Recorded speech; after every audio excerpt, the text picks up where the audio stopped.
જન્માષ્ટમી એ ફક્ત પૂજા અને શણગારનો દિવસ નથી, તે ભગવાનની ભક્તિ અને સેવામાં પોતાને સમર્પિત કરવાની તક છે.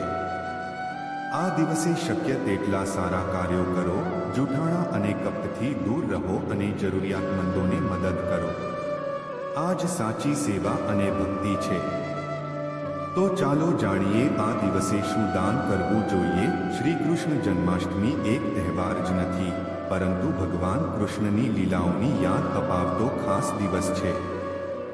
આ દિવસે લોકો વ્રત રાખે છે, ઝાંખીઓ સજાવે છે અને રાત્રે 12 વાગ્યે ગોપાલનો જન્મોત્સવ મનાવે છે. માન્યતા છે કે જે ભક્તો આ દિવસે સાચા મનથી વ્રત રાખે છે અને ભગવાનને પ્રિય વસ્તુઓ દાન કરે છે, તેમના જીવનથી દુઃખ દરિદ્રતા દૂર થઈ શકે છે. આ અવસર પર દાન કરવું ખૂબ શુભ માનવામાં આવે છે, ખાસ કરીને એ વસ્તુઓનું જે કૃષ્ણને પ્રિય છે. તો ચાલો જાણીએ જન્માષ્ટમી પર શું શું દાન કરવું શુભ રહેશે અને કઈ વસ્તુથી જીવનમાં ખુશીઓ આવી શકે છે. આ અંગે વિસ્તારથી જણાવી રહ્યા છે ભોપાલના જ્યોતિષ અને વાસ્તુ સલાહકાર પંડિત હિતેન્દ્ર કુમાર શર્મા. આ વર્ષે શ્રી કૃષ્ણ જન્માષ્ટમી 16-20 ઓગસ્ટ 1925 શનિવારે ઉજવવામાં આવશે.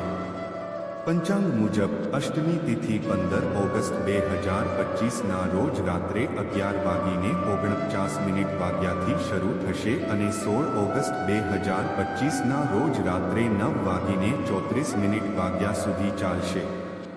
તેથી આ તિથિના આધારે 16 ઓગસ્ટના રોજ ઉપવાસ અને પૂજા કરવામાં આવશે.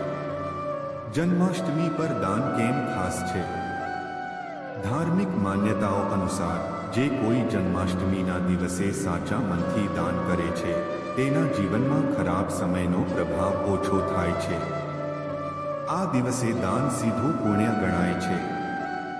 ખાસ વાત એ છે કે જો ભગવાન કૃષ્ણને પ્રિય વસ્તુઓનું દાન કરવામાં આવે તો તેનું ફળ અનેક ગણું વધી જાય છે. જન્માષ્ટમી પર શું શું દાન કરવું? ગરીબ કે જરૂરિયાતમંદોને અન્ન, ફળ કે મીઠાઈનું દાન કરો.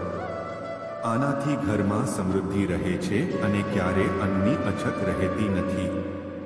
ભગવાન કૃષ્ણને માખણ ખૂબ જ પ્રિય છે, તેથી આ દિવસે ગાયના દૂધમાંથી બનેલી માખણ અને ખાંડની મીઠાઈનું દાન કરવું ખૂબ જ શુભ માનવામાં આવે છે.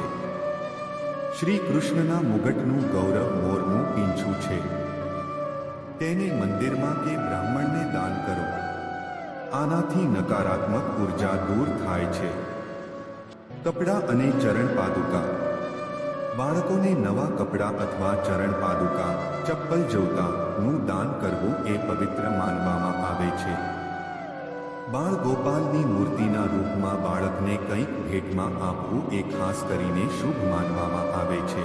કામધેનુ ગાયની મૂર્તિ. એવું માનવામાં આવે છે કે કામધેનુ ગાય બધી ઈચ્છાઓ પૂર્ણ કરે છે. તેની નાની મૂર્તિ મંદિર કે પૂજારીને દાન કરો, તે સુખ અને સમૃદ્ધિ લાવે છે.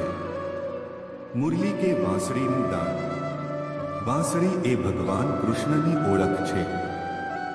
બાળકોને કે મંદિરને દાન કરવાથી મન શાંત રહે છે અને માનસિક તણાવ ઓછો થાય છે.